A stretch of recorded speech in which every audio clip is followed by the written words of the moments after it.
Our mission today is to share with the membership some ideas on improving the overall use of the system. Most of you are aware of the Smooth Operator. Smooth Operator is a document that was put together probably a quarter of a century ago. And the sole purpose of that is to share with the membership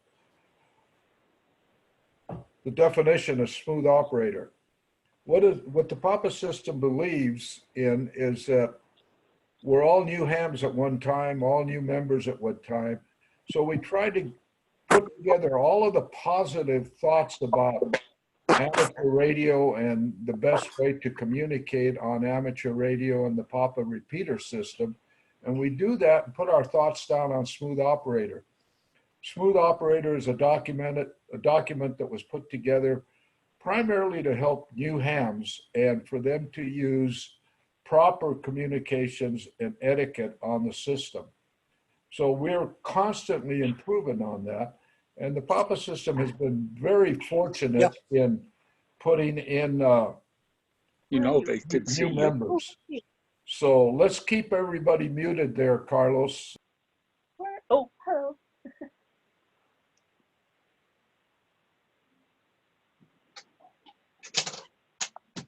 John, you have to mute yourself. John?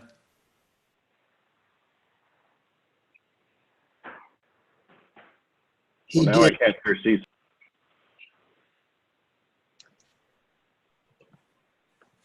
Did that do it, Carlos? It's pretty hard for Carlos to keep muting people as they come in, but if you join us, we're aware you're there. We're up to 96 people listening in today, so if we can keep the chatter down, and then I'm going to turn it over to Carlos for some instructions. But today is, I'm going to leave you with these three thoughts. We got a lot to talk about. I'm going to ask as a personal favor of everybody listening today to think about this. We've got a very negative thing going on right now with the pandemic. We've all sequestered, but if we use our free time and apply it to a positive manner, we can get an awful lot accomplished in the next month or so, hopefully less than a month. But while we have this free time, let's apply our free time to improve the overall operation of the system. And we can do that by, when we hear somebody on the system, the old saying, no call goes unanswered, apply that. It's a great way to welcome a new PAPA member in. And God knows that we've been blessed by a lot of PAPA members. The other new PAPA members, and they'll jump in and we got to help them a little bit in improving their communication skills on the system and approach them in a positive manner. And I think the system will only get better. The other thing that I'd like to suggest is that not only for all the members to read the Smooth Operator, but if you have any good ideas, share them with us on Ask Papa. We'd like to keep everything we have in the Smooth Operator document helpful for all new members. The other thing is that one of the PAPA members, Norm, has been experimenting with virtual testing. And I think the last count, he's already done over 100. And so keep that in mind. Wouldn't it be wonderful with your free time, instead of watching old movies, upgrade to an extra? So I've used my nickel's worth of time. I'm going to turn it over to Carlos, that is going to give you a little bit of information on how we can utilize this great tool we have for our first virtual breakfast. Carlos, WA7ER, please take over. Hey guys, good morning. Just a little bit of rules of the road for Zoom participation, and point out some things that might be new to some Zoom people. We'll keep it short, and if you need any assistance or more, I guess, instruction, reach out to me through the chat interface here, which I'll point out shortly. So when you first entered the virtual breakfast this morning, you were muted by default. So if you've unmuted and found yourself muted again, congratulations, you've figured out how to unmute yourself. If you don't know, you can turn on your camera, which is encouraged, of course. And you can do that. Most of these commands you can execute down at the bottom of your Zoom window. There's that black bar with some icons like mute, start video. If you click on the participants link, you will see the list of everybody. So right now we have 113 people, and you can scroll through that, and you'll also see at the bottom of that participants list some other things for your for example, if Todd asked a question during his presentation, you can click on the yes, no, etc. So we also are encouraging everybody to include your call sign in your screen name. That can also be done in that participants list. You can hover your mouse or tap on your entry in that participant list and select rename. So that's all I have. Thanks for joining. I'll hand it off to Todd, our inaugural host. It's all yours, Todd. All righty. Good morning, everyone. So here we are, Zooming. For some of you, this may be the first time or one of a few times. For others, you may be getting really sick of Zoom.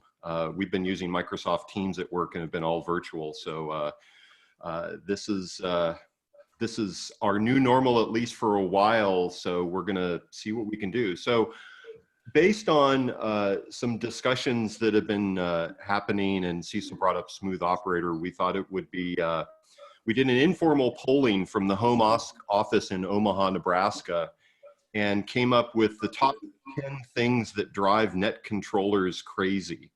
So we will, let me just do my share here. And hopefully everybody now can see my screen.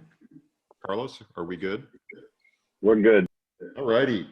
So from the home office in Omaha, Nebraska, the top 10 things that, actually the home office in San Marcos, California, the top 10 things that drive net controllers crazy. And this was an informal polling of a number of the Papa net controllers. So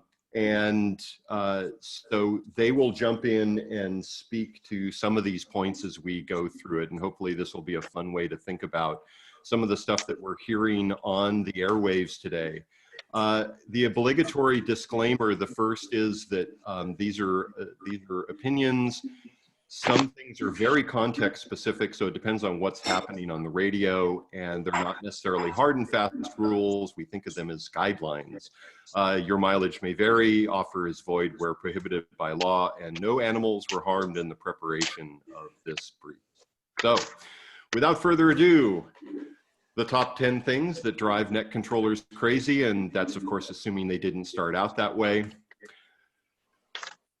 You can imagine the drum roll. Number 10, fast on the draw. This is the whole idea of quick keying. The repeaters, since we're on a linked repeater system, the repeaters have a courtesy tone, and we typically like to wait for the courtesy tone to beep before keying up in the next person. And then the fun fact on this one is, for some, this is very old knowledge. For the new members, it may be newer knowledge. If you hear one beep, that means that the person who was talking on a repeater that you're not on. If you hear two beeps, that means you guys were on the same repeater. So if you hear two beeps, then you may want to see if you can talk to the person working simplex, and different radios have either reverse or talk around. There's different language for it, but that's always an option. And that'll come up in a later point. So number 10, wait for the beep. I have this commercial from the 70s where they were selling answering machine recordings. You got to leave your name, you got to leave your number, wait for the beep. And so we are the audience interaction part of this. Rather than comments, we're going to have polls for each one of these. So the first poll for number 10 is, and I of course don't have the questions in front of me. So Carlos, can you put up the question for number 10? Yeah, let me get that here. 1 second.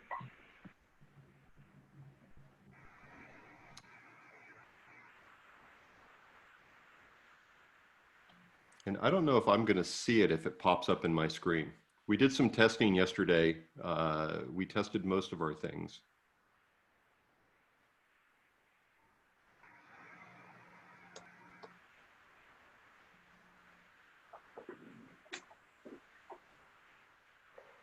Are we good for the question? This is where I hum Girl from Ipanema as hold music. Bump, da da da da da da da da da da da da da da. Ah, there we go. That's the first question. So for number 10.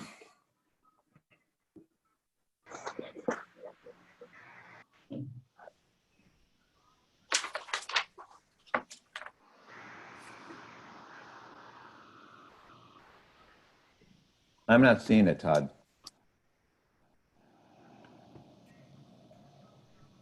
Carlos is looking intently, so I think he's working. Yeah, give me a second here, guys. So just to tag on what Cecil said, we actually were looking at how we can do online raffles to tie in raffles with this. We need to do a little bit more work on some of the technical and other aspects of it. And then we're looking for other topics that we'll be doing on this. So we've had some thoughts about Share Your Shack, some other things. All right, question number 10. I always wait for the beep, yes or no? And this is anonymous, by the way, so you can vote truthfully on this. Part of this is we want you guys to be able to interact during this with 113 or whatever we're at. It's really 119 participants. It's pretty impossible to do open mics. So this is our way to get interaction and also get some data. So we want to get feedback from you guys, the members, on this. So you can go ahead and click on that. And with that, I will continue on to number 9 on the top 10 things that drive net controllers crazy. Wall to wall and 10 feet tall. And so this one is, I will throw over to David, KK6M, and let him talk to number 9 on the top 10 list. David, take it away. Yeah, good morning, everyone. All right, can you hear me okay? Yep. Okay, great. So again, this is my opinion, but it's also backed up by the Smooth Operator. If you could go ahead and read that, highly recommend it. It's been edited a couple times. Thank you, Todd, for the last one. I also want to make a plug for Smile Amazon. Being at home, I ordered a lot of stuff on Amazon, and my donations through Amazon Smile is up to over $15. So, you know, that's pretty good. That goes to the PAPA system. So I encourage you, if you're going to buy stuff through Amazon, you know, go to the Smile Amazon website to do your ordering. Anyway, so we're talking about language. And as all of you are probably aware and practice, when you're at your grandparents' house during Thanksgiving, your language is a little different than it would be when you were in high school in the locker room. So it's kind of the same kind of thing. Every radio service has a different kind of set of language.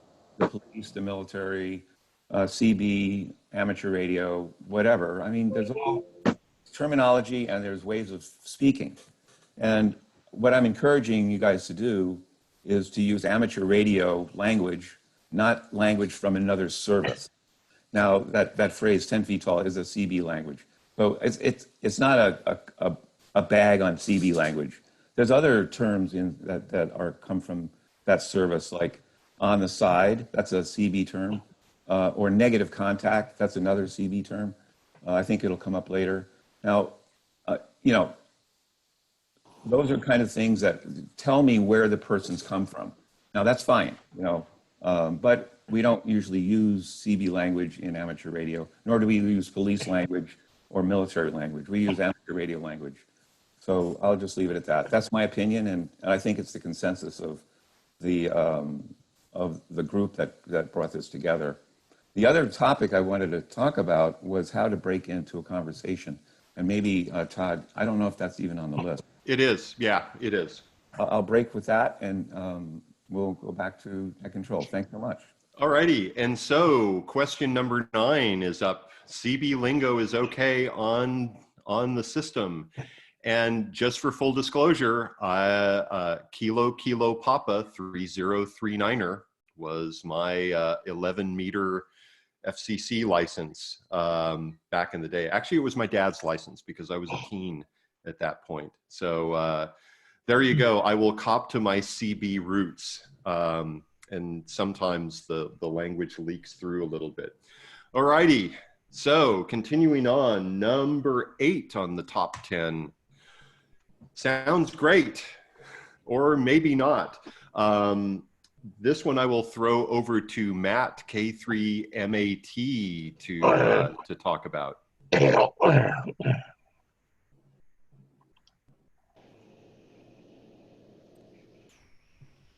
Matt, I think you're muted if you're talking. Okay, can you hear me now? Yep. Okay, great.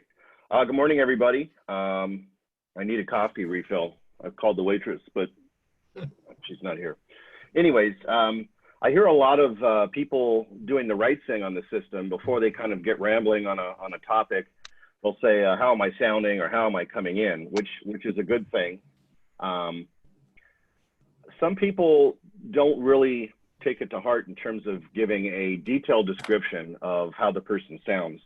Just because you can understand what they're saying doesn't necessarily mean that they sound good.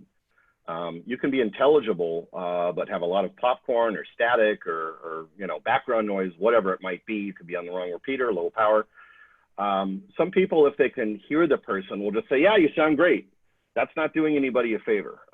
When people are making new code plugs and they're playing with the settings in their radios and playing with the different levels and filters and audio stuff and all that, I'm personally an audiophile, not as bad as Steve, CIK. That's what he does for a living. God bless him. If you really want an audio check, that's the guy to call, by the way. But anyways, be critical of people, because you're not doing any favors if you just say, yeah, you sound good, when they really don't. I hear it all the time. I think we all hear it, that the person coming back doesn't want to really maybe take the time to pick apart really the details in the signal or help the person out with what they can improve on. But they just say, yeah, I hear you, you're good. And much of the time, there's a lot to be desired on their signal. So be critical. If somebody's asking how they sound, they really, really want to know. You're not going to hurt their feelings. They want a critical analysis of what they can improve on settings or holding the mic further away or closer or whatnot. Don't be afraid to be critical, because when somebody asks how they're sounding, they're opening it up for a critical evaluation. Anyways, that's all I've got for that. I'll give it back to Todd. I know my audio is not great. I'm on AirPods, so I'll try to play with it, but I don't know really what I can do. I'll try to mess around with it. Sorry about that. Back to you, Todd. Alrighty, thanks, Matt. Yeah, and Steve, WD8CIK is the go-to on this. And for him, the one thing that I like that he always brings up is the audio quality and audio levels. And I think that when people come on asking for a radio check or signal check, we'll normally, and I'm guilty of this, you'll say, yeah, you're full quieting into the repeater. But the audio level, I think, is a big part of this. So that leads to question number 8. Do you hear lots of radio checks with no mention of audio levels? It kind of reminds me, for those of you that do HF and you do contests, everybody exchanges 5.9 as a single report, no matter what the signal is.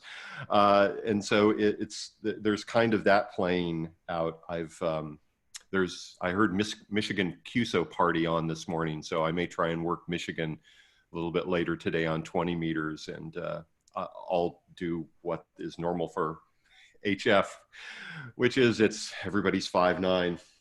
All righty, number 7 on the top 10 things that drive, my cat is sneezing, that drive net controllers crazy.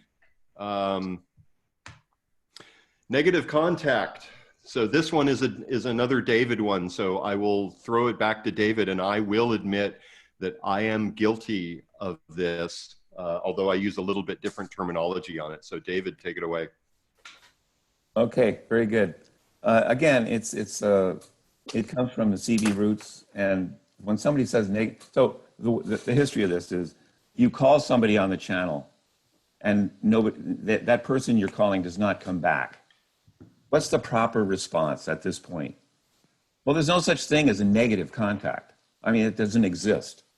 So what the purpose of that is to say, you know what, the person I'm talking to didn't come back, so I'm clear, or I'm listening, or something like that. So what I suggest that you do is, if you call someone and they don't come back to you, there's a couple of things you can do. One, do nothing. I mean, the fact that you announce your call sign, so say I say, KG6TR, this is KK6M, are you around? And then there's crickets, nothing happens. Am I obligated to come back and say, sorry, I didn't hear anything, I'm listening? Not really. You're not obligated to say anything, right? So my practice is that I just don't say anything. Or I'll say, if I want to talk to somebody, I'll say, this is KK6M, and I'm monitoring, or I'm listening. I'm not on the side. I want to come back to those people and say, the side of what, potatoes? We're not on the side of anything, okay? We're listening and we're monitoring. Use plain language. Does that make sense to you, Todd? Yeah. I have to admit that for me, it does come out of CB roots and no contact or no joy, if you're a fan of military pilot speak. Yeah, you definitely, since you're signing, I don't think you need to sign again. It is the one thing I will say about signing and saying listening is that if somebody wants to come back to you that wasn't the person that you're calling for, you've said your call sign again, so that because sometimes, this happens to me all the time, that I'm listening and somebody comes on and they lead with their call sign and I don't catch all of it, and they'll say something and nobody comes back. So I'll want to go back to them, but invariably I'll remember the last 2 or 3. I'll remember the suffix, because that's the thing that, I started to hear it, prefix went by so quickly. So I think coming back with the call and saying listening is not so bad if somebody else wants to jump in. But I still will, from time to time, part of this is a stylistic thing and everybody has their own style. So I will still probably say no joy at some point, just because it flashes back to Top Gun. So question 7, negative contact or no response is fine. I use it. I would have to probably click on the yes, I use it. But when I know David's on, I'll use it less. All righty.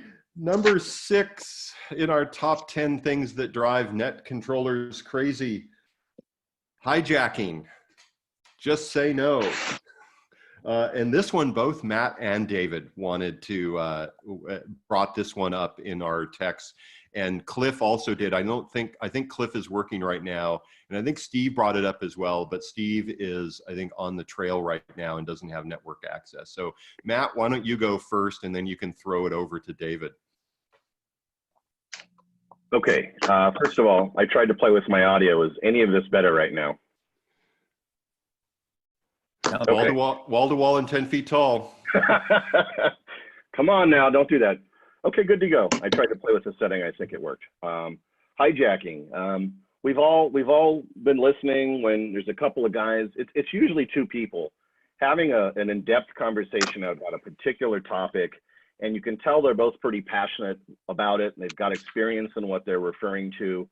And I kind of liken it to, at a cocktail party, if you can tell that there's two people really going at a topic, would you just kind of walk up as a third and just say, hey, what are you guys talking about? You could, and we are a friendly lot here in ham radio, and we encourage everybody to jump in, but there's a fine line to that, and there's a little bit of a common sense kind of deal where you don't want to jump into a conversation with two or a group of three people, whatever, if you're going to come in and you don't have anything to discuss that's pertinent to the topic that they're talking about. There are people that come in and say comment, and then they get called on, and they bring up examples that are so far off and really don't have anything to do with the topic of what the previous original group was talking about. It's just like walking up to people at a party and people are talking about stocks, and you want to walk in and say, hey, I'm Frank, let's talk about the virus, huh? And these two people look at you like you're nuts. They've been talking about stocks for the last 2 hours, It's kind of like that. So it's kind of like social graces and having an idea of time and place. And even sometimes if you do have something relevant to chip in, if two people are going at it, you can maybe just lay back and maybe wait till they tail off and they're done to maybe come in with a comment at the end. But you just got to use your better judgment. But I think sometimes, unfortunately, not everybody has that better judgment. So we're trying to get everybody to be a little bit more sensitive and pay a little more attention to just social etiquette and graces that pertain to radio, but really start with regular social graces, I say. What do you have beyond that, David? Oh, thank you, Matt. I'll just make a general comment about how to break into a conversation. People will say comment, I guess that's fine, or their call sign, which I tend to use mostly. What I do most of the time is if it's two friends of mine that are talking, I feel more inclined to break in and, talk to them because they'll probably want to talk to me. Now, if there's two people I don't really know or talk to that often, what I'll do is I'll wait for one of them to sign. Say one of them's driving to the store and the other one's at home talking. So the guy that gets to the store says, okay, I'm at the store, I got to call you later. He signs. Now the other guy's still there. So what I'll do is I'll wait for maybe even a minute, and then I'll call the person that's left and have a conversation with them. And I can pick up where they left off, or I can introduce another subject or whatever. But I find it, for myself, we need to do more listening, more monitoring, less impulsive keying of the mic. We always encourage people that are new to, key the mic, get on the radio, and make contacts, which is a great thing. And I know we're all talking to the choir here. There's a lot of people here with a lot of experience. So take it for what it's worth. What we want to do is improve the overall operation of the PAPA system. And we need all of you to help with this. So that's the whole purpose of this. So my advice is to, if you're going to break into a conversation that's about a specific topic, have something to contribute to that topic. Don't steer it off. And if you want to join a conversation, there's ways of doing it, as we discussed. And another option is to wait till they're done and then to call the person that's left. Those are the options that I would want to suggest. Thanks again. Back to Ned. So I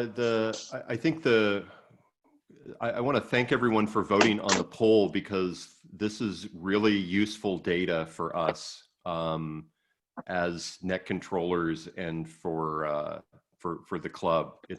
So right now, the question 6 is up: is QSO hijacking a problem? And that's just in general. The internet's refers to this as a thread hijack, which I have been guilty on a couple of forums that a bass guitar forum that I've been on since 2004. Thread hijacks can be epic on that. So, alrighty. So moving on to number 5 on the list, and this one's actually related, and David touched on it. So number 5 on the list, key first, listen later. And this is a little bit of there are sometimes, this doesn't happen too often, but one of the net control operators, and I think it may have been Cliff, I can't remember who brought it up, just that there are times when somebody's talking and then somebody keys up and then starts talking right over the top. And I think that it mostly is due to them thinking that the other person is done talking. But then I go back to number 10, which is if you wait for the repeater, the courtesy tone on the repeater, then you know that they're done talking. And then if you wait even a little bit longer, then the carrier drops and you know that everything is done with. And that's gonna pop up again in number 3 here. So I think number 5 is just mostly about making sure that the system is, that there's no carrier in the system and the repeaters are down before keying up. If we can go to question 5, Carlos. I'm actually curious about this, whether you hear this, of people keying down over other people so they haven't really listened to see when somebody's done. So with that, we will move on to number 4 on the top 10 list. Catch me now, I'm falling. Or catch me now, I'm calling. Sorry, I was channeling the Kinks there. This is about long QSOs. And, you know, it's, and Matt's now the Tiger King. We all like to talk, otherwise we wouldn't be on the radio. And there are times that we try to keep the QSOs shorter than others. So one example is during drive time in the morning, although drive time has somewhat lost its meaning during our current state of affairs. But still, morning drive and evening drive, there are a lot of PAPA members who are mobile, and they fairly regularly will pop on the air and have short QSOs as sort of ride-alongs for their drive. So we try to encourage people to not have long rag chews during the drive times. The other thing that we've talked a little bit about, for those of you that use DMR and use the bridge, we've had these discussions on the DMR net about SoCal versus SoCal 1, and then the bridge. And yeah, was there? The SoCal is a static talk group, and apologies for those that don't DMR. So this will just be a brief foray into this. SoCal is static, which means it's always on all of the mountaintop repeaters. SoCal 1 is dynamic, meaning it's only there when somebody keys it up on a mountaintop. So one of the original intentions was that SoCal would be, at least in the PAPA system, SoCal would be essentially a calling channel like 14652 simplex, where people would make a connection and then they would hop over to SoCal 1 to have a longer QSO. And by doing that, they're not tying up all of the repeaters, they're just tying up 2 of the repeaters that they're going on.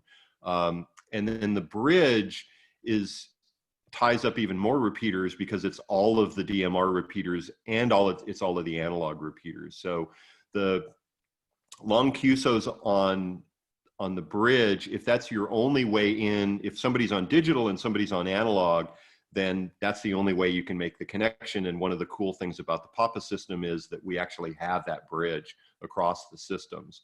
But if 2 people are on digital, then the bridge is probably not the ideal place to have the QSO, just because you're tying up the analog system and the digital system, and that tries to keep it longer, or keep the system available for other people. So the poll is up, long QSO is a problem. Wow, it's about 50-50. So again, I think this is all perspective and depends on when you tune in and when you're listening. So with that, I'll move on to number 3 on the top 10 list. Roger, over. What's your vector, Victor? There's been a fair amount of chatter about this, actually. We know that opinions are divided, so I will be very interested to see the poll on this. But this is the topic, and this got Steve KI6LOV brought this up on the new Hamsnet week before last about the use of over or Roger. And we had some of the net controllers were having a texting. We were talking about this, and I think traditionally on the system we haven't used Roger or over. It definitely, that comes out of military and police usage, but it also comes out of HF usage. And when we were having this discussion, I sat down, and because I'm kind of nuts, I tried to figure out why it was appropriate on one system and maybe not appropriate on another system. And I think for me, it came down to when I'm talking on single sideband on HF or on 2 meters single sideband, there's no carrier. So the only time that somebody sees a signal is when I'm talking. So if I pause to take a breath, the signal drops down, and the person I'm talking to could think that I'm done speaking. So then they may key up. And if I was just pausing to take a breath, now we're doubling, and I can't hear because I'm not going to be duplexing because I'm talking simplex on this. So in that case, where I'm on single sideband, then over or Roger or some sort of signal that you're done transmitting is totally appropriate and actually necessary to keep you from doubling with the person that you're talking to. If we go back to number 10 and you're listening for the courtesy tone, you have concrete evidence of when the person is done transmitting, because they've not only stopped talking, but the repeater has done the courtesy tone, signaling that they've unkeyed. And then if you wait another second, you hear the carrier drop. So when you're on FM and you're on a repeater system, the Roger and the over is probably not really necessary, with one exception. And that one exception brings us to number 2 and so please vote on the question that's up right now on Roger, over, and whether you say over. The one exception to Roger and over is number 2 on the top 10 things that drive net controllers crazy: throwing it up in the air when you're in a group QSO. And Matt, K3MAT, had said that he had brought this up in our conversation, so I'll throw it over to Matt to talk a little bit about the throwing it up in the air phenomenon. Yeah, this goes along with the smooth operator kind of etiquette that we're trying to instill. And we're not trying to be overly critical, but there are a lot of new hams out there. And this is kind of why we're going back over some of this stuff. I'm reading some of the comments, and some of the people, maybe let's say, are not appreciating all the lessons and kind of reminders that are going on right now. For the experienced people, that's fine. But again, there's so many new people in the system that this is kind of why we're doing this. We've got a forum where we're all together, captive audience, and you know, we have to go through this stuff. So if it's you know, old news for you, that's fine. But let's let the new people listen to it, and some of the old people forget. You know, there's QSOs that go on with 2, 3, 4 more people basically, and the more people, the more important it is to once you're done talking, send it over to somebody, hand it off to a particular person. Don't just finish your thought and unkey, because that's really when the doubles start. You know, nobody knows if they have it, and they start going on, and people are doubling, tripling, that kind of thing. Usually there's a rotation. If there's a group of people talking, it's usually an established, you know, rotation. You just keep that. If you go out of order, it can get a little confusing. Sometimes if you're making a point to an individual, you say, well, I'll send it over to you, Todd, because I want your answer to this question, even if it might be out of rotation. But don't just unkey and have it dead air. That's when we get into trouble and things kind of get confusing and people jump in, and it's just a mess. Not a whole lot to be said about that, but try to be wary of it and try to keep a rotation. If you're in a group, it just keeps order. Things go more quickly and more smoothly.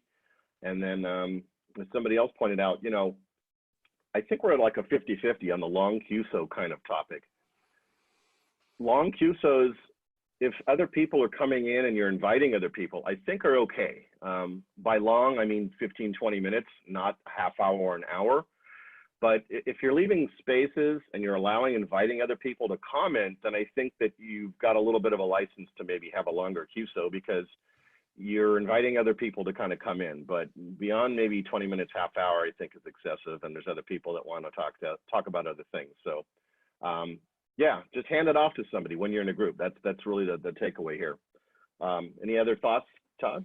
So I haven't been looking at the comments, but if people are saying that, okay, we know all this, we know that. I think ham radio has a long history of Elmers, and those are people who are experienced helping those who are less experienced sort of figure stuff out. And in the olden days, it was largely technical, but it was also radio operations and etiquette.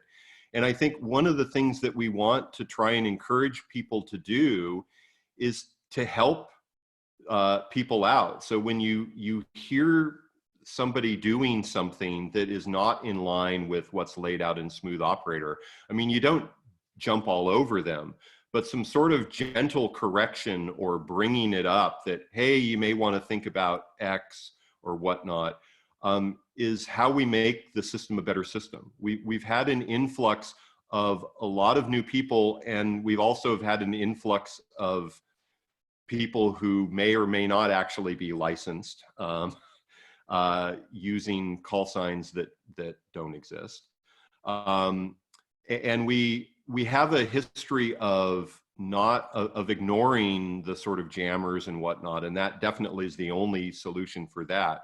But I think for the other, if people are doing things that aren't in line with what's outlined in Smooth Operator and we don't provide feedback, then it becomes accepted behavior, and then the whole system works that way.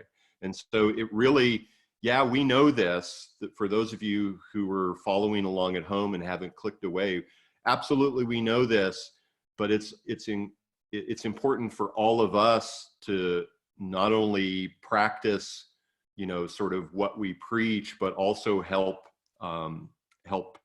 those of us, the new operators, because at some point we were all new. And I remember when I first came on the system, I didn't have a clue on half of these things. Even though I'd read Smooth Operator, it takes a while to sink in. So the number one, K6, so this is the whole idea. Cecil has talked about it for years, of benchmarking your system before you check in on a net. And most of us are into amateur radio because we like to tinker and we like to experiment with new antennas and new radios and new code plugs. And that's awesome. But doing that with new systems and then trying to check in onto a net before you have tested that system is probably not the best thing to do. So oftentimes it's people on HTs, and we love HTs, but we know that HTs have limitations. And I think David did a Thursday Night Technical Net some months back talking about HTs and ways to improve that performance. So the whole, thinking about knowing where your system works and where your system doesn't work, especially when you come in on the net, is critical. And then all the other times, absolutely, that's where we're back to radio checks and doing that, because ham radio is supposed to be fun. It's supposed to be entertaining. It's supposed to be educational. There's supposed to be camaraderie. So it's all good. So that's the end of our list here, and of course this. So we need to integrate the sound effects, and the Late Show Orchestra better in the next go around. But I want to thank everyone for putting up with this and participating. The poll information is really important to us because we do want to know, those of us that run nets, that's one way of our taking the temperature of the membership and what they think is important and what they're interested in. We think this will be another way. And we also are interested in ideas for other virtual breakfast presentations and topics. This was something that we just wanted to try and do something. It's an experiment, and we know it's not 100%. So with that, I will throw it back over to Cecil.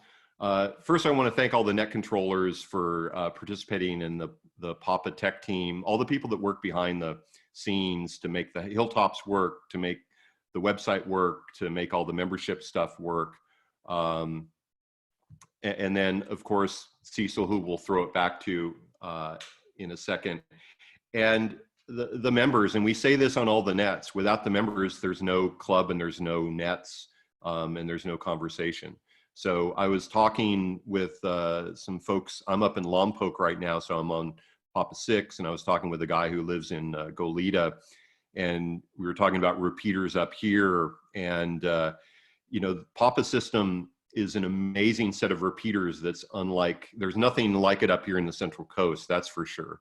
And it is the envy of operators who live outside the system. And so it's an awesome resource, and we just want to keep making it better and go from there. So with that, I'll throw it back over to Cecil for his comments.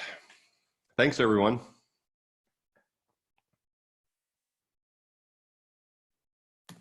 Before Cecil jumps in, I'd like to make just one final comment with David.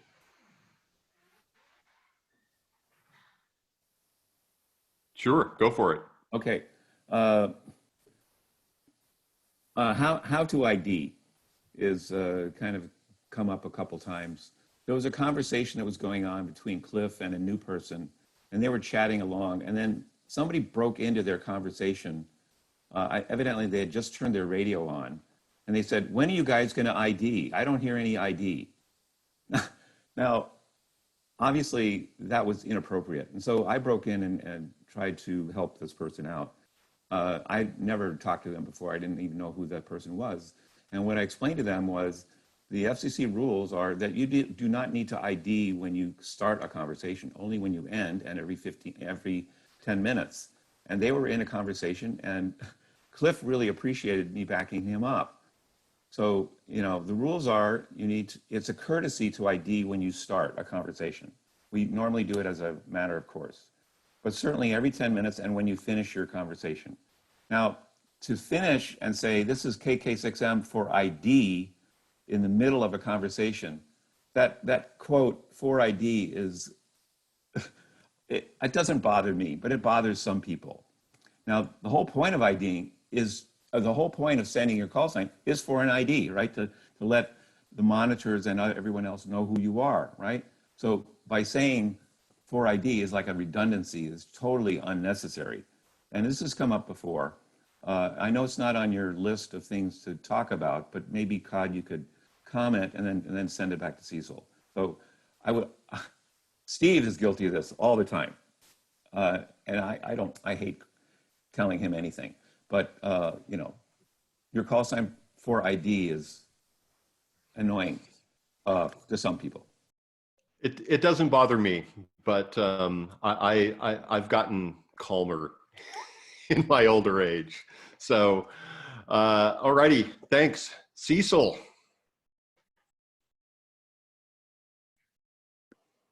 Are you guys going to take questions from the audience at all?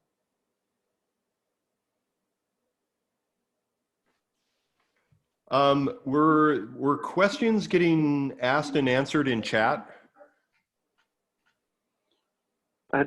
Chat was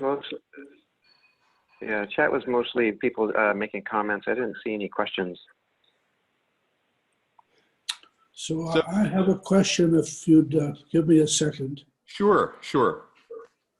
So this is Merv KO6E, and I'm temporarily stranded on the beach in Montecito.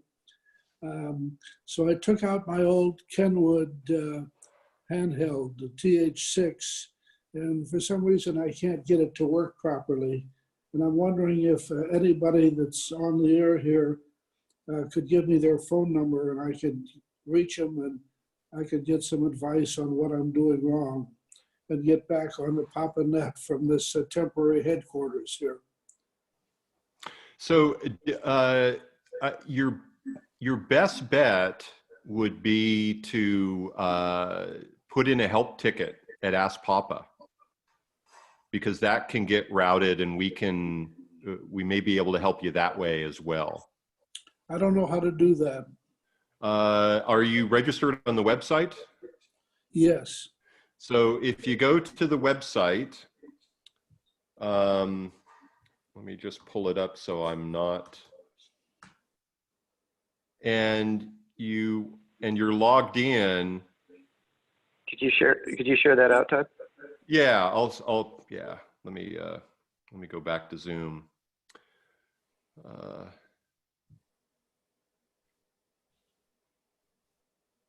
I've got a printed cheat sheet for him if he wants. Okay, great. So if you go to the website and you're logged in and you scroll down on the left-hand side, here is Papa Help Desk, Ask Papa. Yeah, I see and so that. you just, yeah, so you click on that link and that'll take you to a form that you fill out. Okay. And then that gets routed to our internal crew, and then we can route that around. But it sounds like somebody's got a cheat sheet as well. But this is sort of the standard way. If you have questions, need help with something about the system repeater down, this is the way that we get information on the back end, and then we can route this around and try and help folks out with that. That's a big help, and I'll do that. Meanwhile, maybe you could just ask if anybody happens to be on right now. Who was the person that said they had the cheat sheet? K6LCS. I put the link in the chat box for the one-page cheat sheet.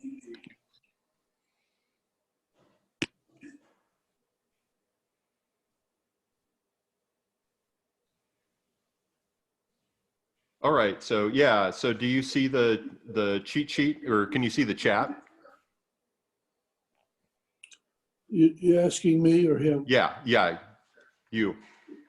I did see it. It came up. Yeah. Now I see you, but I did see it. Yeah, and I can. That was very helpful to direct me to that help.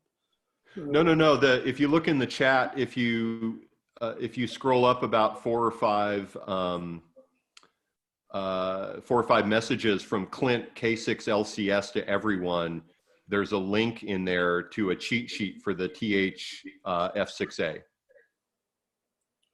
Oh, I need I need to talk to somebody that knows how to work this thing. One thing we can do is have a technical assistance or technical Q&A after the breakfast. We can keep the Zoom conference open. Okay, well, you could just ask if anybody's around right now that can give me a telephone number and I can reach out to them. All right. Somebody just flashed a telephone number on the screen for a second. Yep. So it's in chat. So if you go down to the bottom of your window and click on the chat icon, it looks like K6JUN put his phone number in the chat. I don't see it, and I don't see anything on the bottom. Okay, of my you got a pen and paper? Yes, I do. 619 813 6943. Got it. Thanks for the help. It's Joe, K6JUN. J-U. K6J Kilo 6 Juliet Uniform November. Got it. Big help. Thanks. I'll call Awesome. him. All righty, Cecil.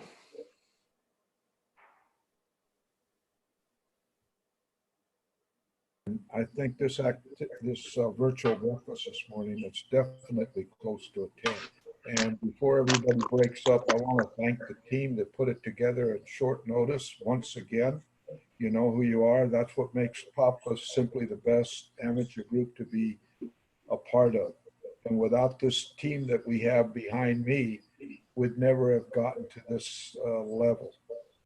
Without the team that does all the work and the membership, the Papa system would still be a single 220 repeater on Oak Mountain. Oh, the good old days. Yeah, we got to stay focused. Don't interrupt me. I'm not a multitasker. I got a few wishes at this point. I think this system worked well, and I think everybody stayed connected. We had a top check-in of 123, and we have 117 still connected. So that means to me that everybody was interested in what we did this afternoon. This could only be a start of what we can accomplish in the future. And with that, I would like to ask a personal favor from everybody that's listening. We got plenty of free time on our hands right now. Let's stay focused that no call goes unanswered. Or if you hear a person having a problem, monitor a little bit more than you have in the past and reach out and be helpful to anybody that's putting out a call, especially if it's a new call. And maybe even ask the question, is there anything I can help you with? And let's keep up to I guess I hear it a lot on the air as, boy, the Papa system is really friendly. And it's friendly because we got so many of the members that reach out and help. Now that we have a lot of free time, let's stay in the groove and keep helping new amateurs to get radioactive. With your help, the Papa system can only get better. And with that, I would like to give it to Carlos. Carlos, you made a suggestion that we could leave this connected for Q&As. Maybe you could put a quick poll up and see if it's worthwhile to leave it connected for questions and answers. And if people have time, might be a golden opportunity to reach out to the memberships that do have questions and help them. So I'm going to give it back. I'll go ahead, Carlos, and see if you can put a quick poll and maybe put a time frame on it, a half hour or something for Q&As.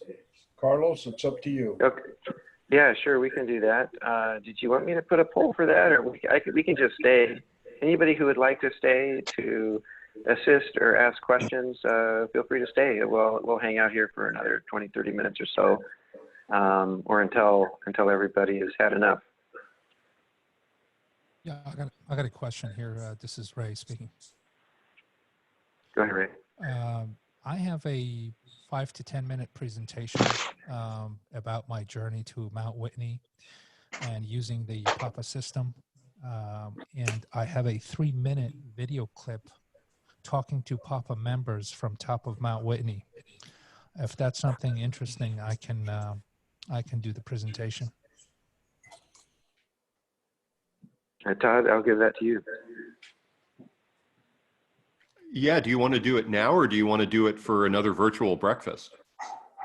We can do, well, it's up to you guys. I mean, we can do it now. We can also extend it. I mean, it'll be very short, but I wanted to kind of keep things kind of interesting and exciting, I guess, and kind of show the Papa's capability from top of Mount Whitney. It'll be short, but the presentation is much longer. It's probably I want to say maybe half an hour to an hour presentation, and it's up to you. You make the call. I guess I would, Carlos is saying thumbs up. I'm not sure if thumbs up for doing it now or for doing it on a next breakfast. I think you said both. Yeah, Both, so both. maybe if the video is 3 minutes, I would say do the video, and then we can talk about maybe the longer presentation. Sounds like it would be ideal for a future virtual breakfast. Okay. All right. Sounds good. So if you guys are ready to go, then I'll go ahead and provide a description, and then we'll kind of get started. Right. Before we get started, I just wanted to make sure you knew that when you share out the video and the audio, that you can, there's the option to select share computer sound, and then there's another box that you can select when you share something out that's optimized screen share for video clip. You can select those two. Okay, that's in the same same area, right? Okay, I'll click on those.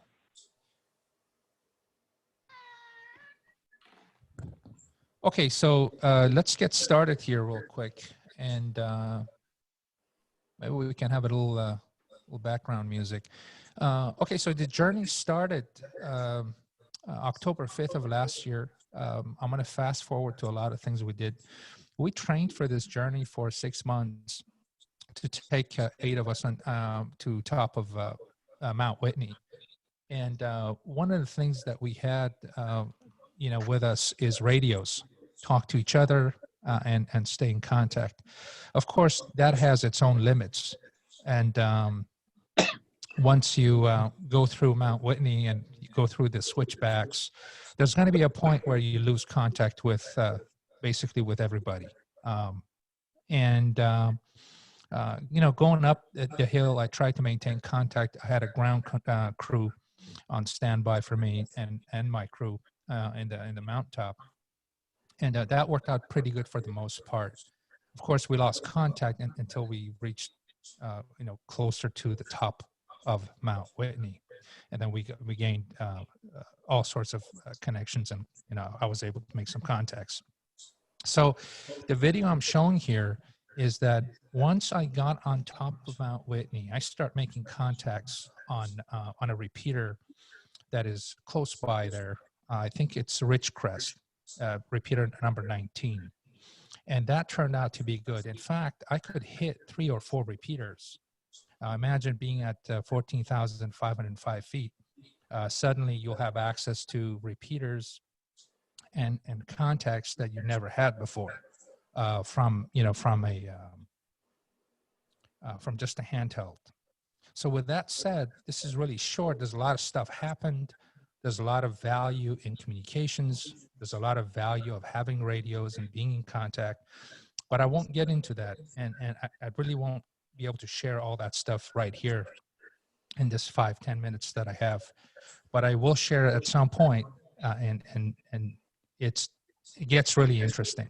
We ran into all sorts of events that I want to share with the team here. So with that said, I'm going to go and share a clip. And on this clip, I'm asking people on Papa System for radio checks. And there was a few people that came out and sort of supported the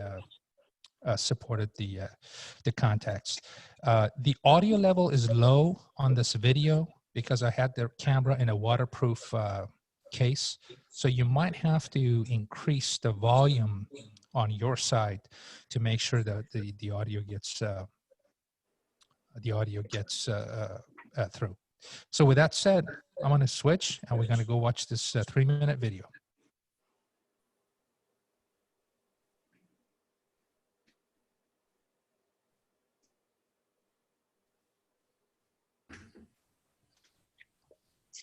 Can you share your screens? Yeah, it's I'm doing it right now. Stand by 1 second.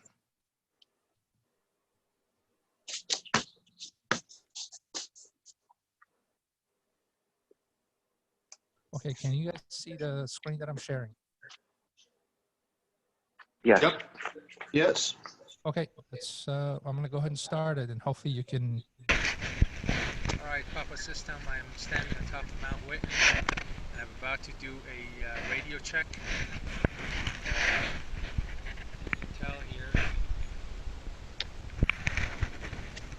I'm gonna do a 360. Here's the hut. And today, not a lot of people got up here All right, let's do a radio check. All right, guys, I'm going to do a radio check here. Also recording that video. This is KC6AGL standing on top of Mount Whitney with a question on radio check. Please go ahead.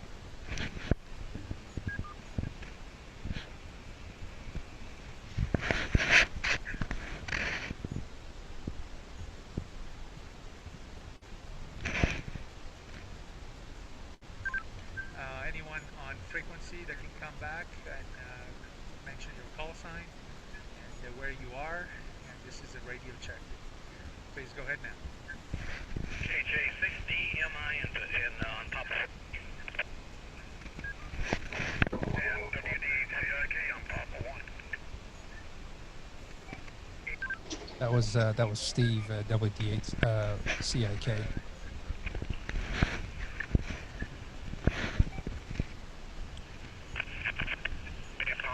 Papa 14. Yeah, roger that, guys. Thank you so much for checking in. Steve, can you by any chance, by the way, thanks for checking in here. Can you by any chance look and see which system I'm going through right now? Okay, you see 6AGL standing on top of Mount Whitney. Yeah, that's the other thing, guys. I have no clue which system I was going through because I had a radio with me without a display. On your computer, so I really can't. But you're full quiet into whatever repeater that you're talking into. WD-CIK. Roger that, Steve. Thanks for the reply. There's a slight hum on there, and maybe we can decipher later which repeater it is that I'm going through. I brought a 7350E with me, and I don't have a display, so I can't see it. Thank you guys for the checking the Papa system. Again, this is KC6AGL standing on top of Mount Whitney, and I'm going to clear out and start heading back down here shortly. Thanks again for your help. KC6AGL.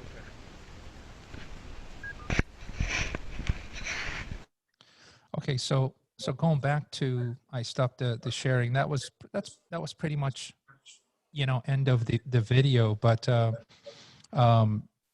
radio I had with me, at that point I hadn't slept for 15 hours, and at that point, I just threw some frequencies in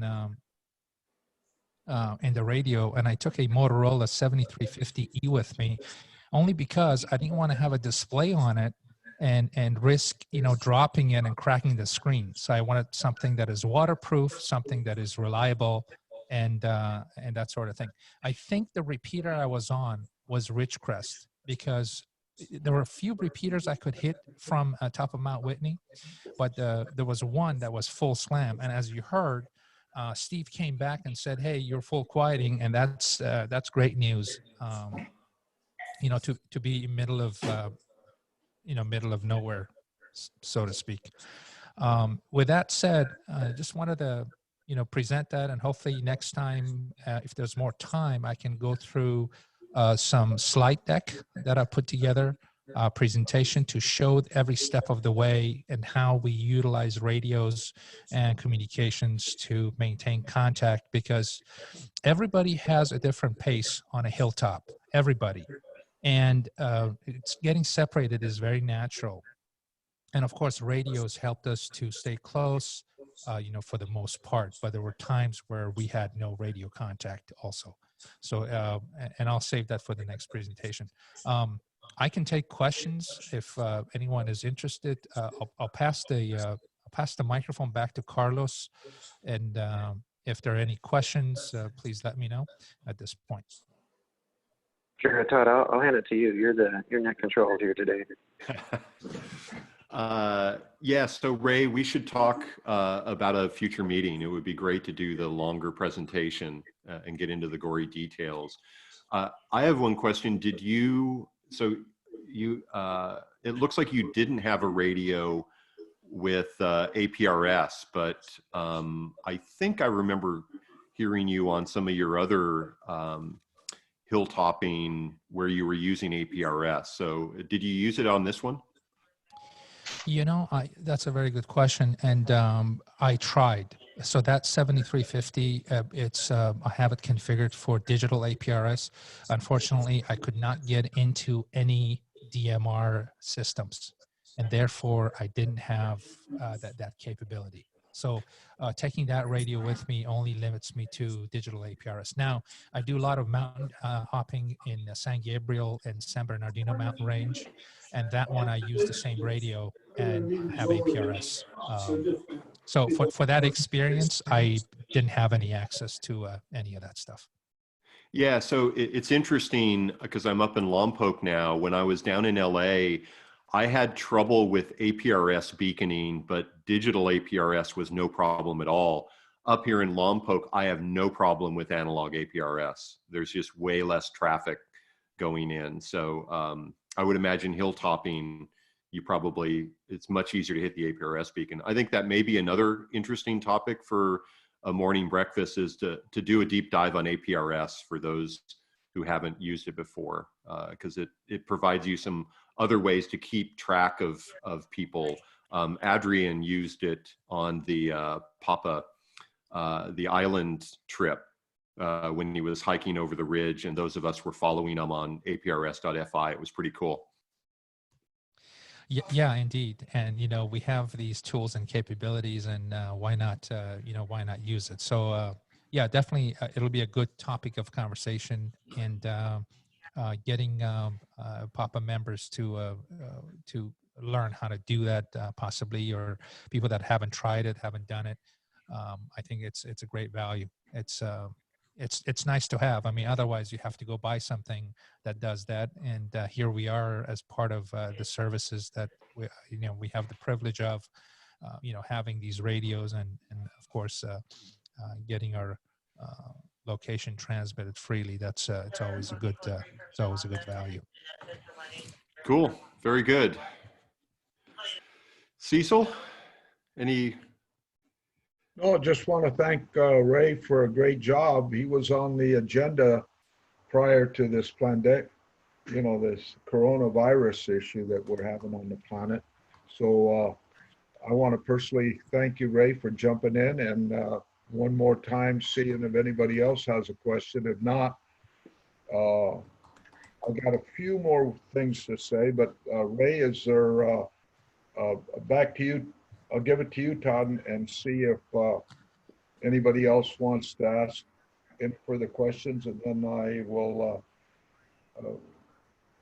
see if anybody wants to go to Q&A. But before we go to the Q&A, I just have a couple other things I would like to bring up.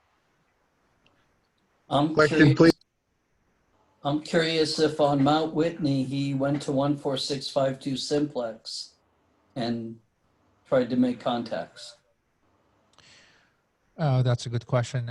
No, I didn't make any contacts on 2 meters. So the radio I took with me was just a monoband UHF with predefined channels.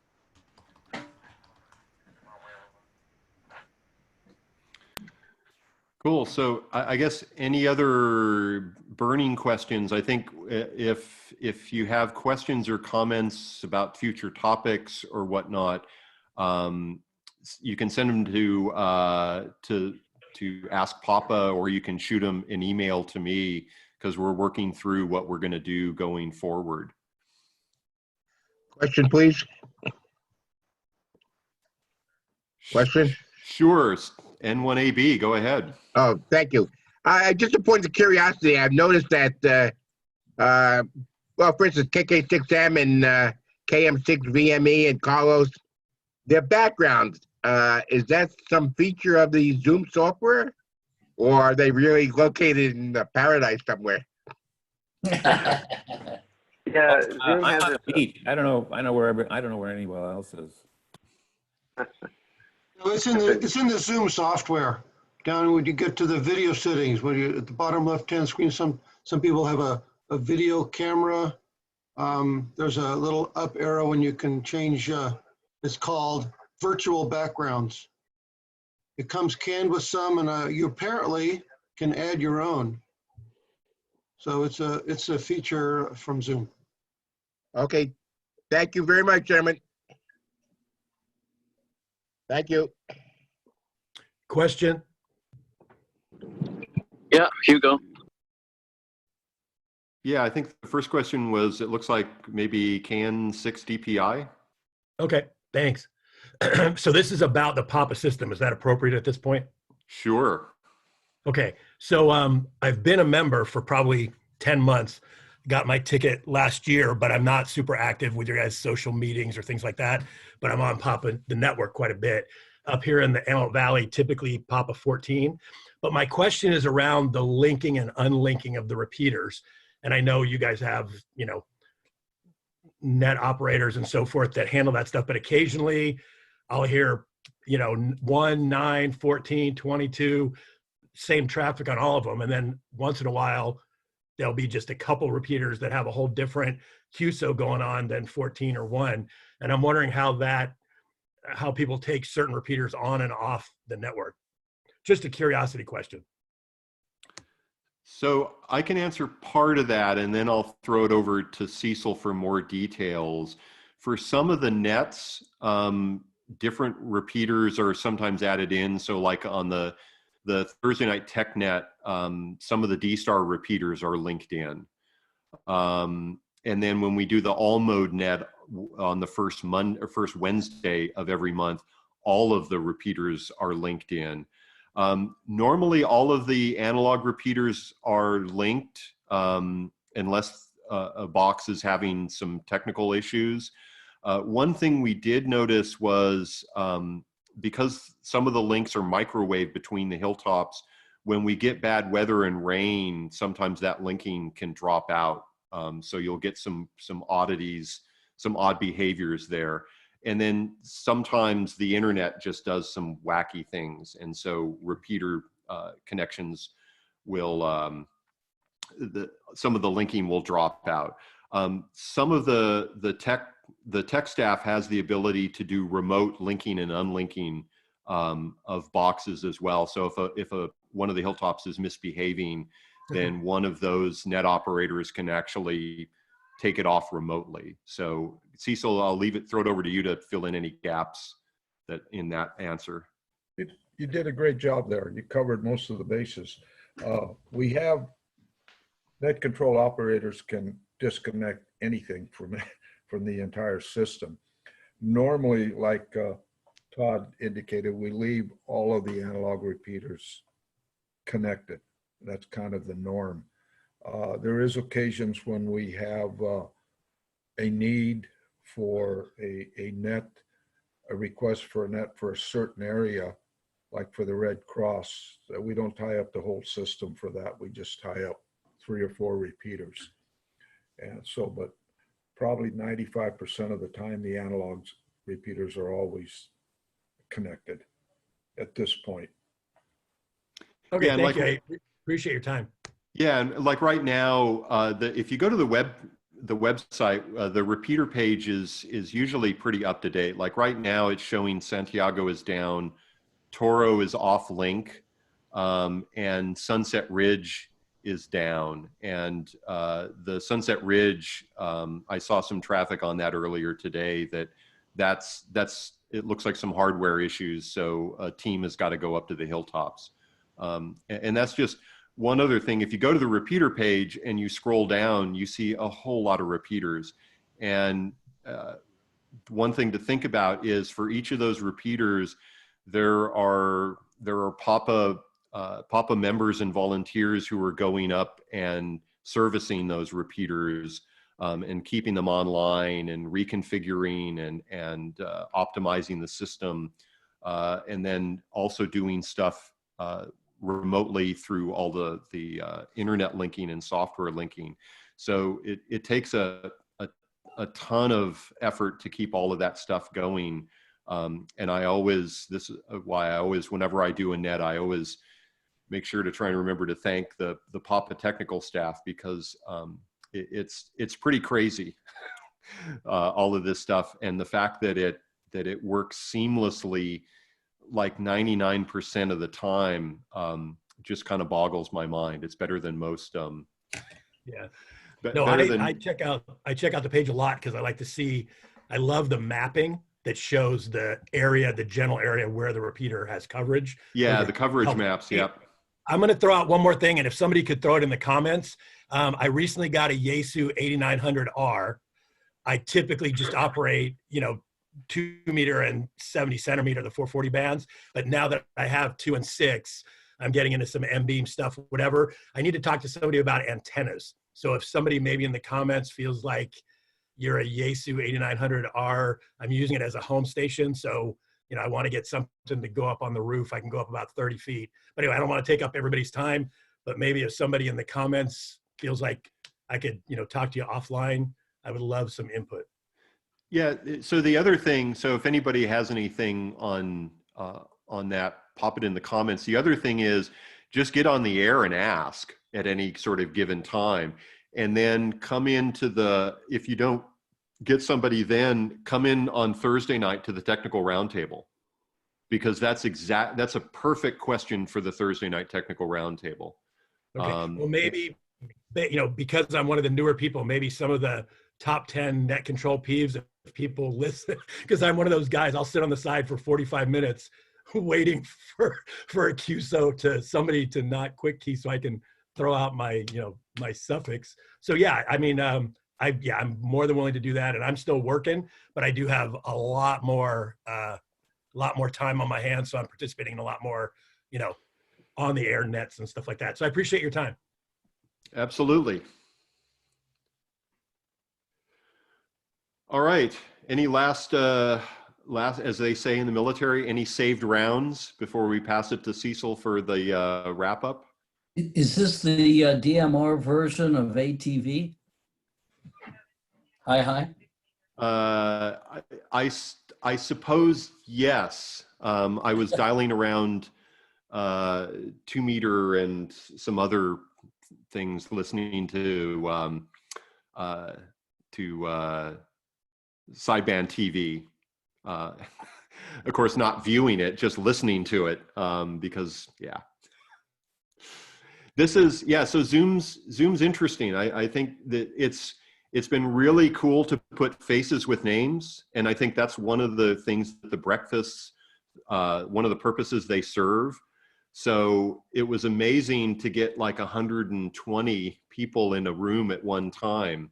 I think that may rival the picnic attendance, but maybe that's an appropriate time, since we're coming up on 90 minutes. Maybe Cecil, you can talk about your sort of final thoughts, and we'll wrap this at the 30-minute mark, if that works. Worked for me. Cool. Okay. Just a quick wrap up of things for the future. It's been proven today that this is an exceptional tool to promote amateur radio, and due to what's happening on the planet, I think that there will be a lot more exciting meetings like this, virtual meetings, be it the picnic or be it breakfasts or luncheons. It's going to fill in a gap. We will collect a bunch of topics that will be worthwhile sharing and getting the input from the membership. So I am pretty confident that we'll cover the picnic, and we'll probably cover the door prizes. The door prizes that we have at the picnic raise a lot of funds for future expansion of the system. And speaking about future expansion, we were so wrapped up with regional issues that we did not promote the latest Papa San Diego repeater, which is an analog repeater on Mount Woodson that has filled in a big hole for a lot of people that's in San Diego. A lot of people that are in San Diego, as they're driving from the Mexican border to, let's say, Temecula, you'd run out of actually areas where you got good RF coverage. But we've got probably 90% of the San Diego area covered now. And with that, I want to personally thank everybody for their participation, and look forward to growing this capabilities in the foreseeable future. So with that, I'll give it back to Todd. Todd, thank you. You did a great job. No doubt about it. Back to you, Todd. Cool. Well, thanks everyone for attending, and big thanks to Carlos for getting us the infrastructure and keeping us on the rails as we went through this. Everyone have a great rest of the weekend, and I think Bob W6CJX had piped in, I think, on the chat saying that the RF was dead because everybody was here. So I guess that's a thumbs up for this, and I look forward to catching everybody on the radio. Remember, tonight's the Saturday Night Roundtable. I think Cliff is on board, so we'll see what the topic du jour is. Last week, for those that weren't around, we actually ended up talking about scanners and not talking about virus stuff. So it was actually kind of cool. So Saturday Night Roundtable tonight at 8, and then of course all the nets next week, Monday DMR at 8, Tuesday DSTAR at 8, Wednesday New Hams at 7, Thursday TechNet at 8. So thanks to everyone again. It was awesome to see everyone, and thanks for putting up with the experiment, and we'll learn and adjust, and we look forward to catching up with you guys on the radio or on the next meeting. So see ya.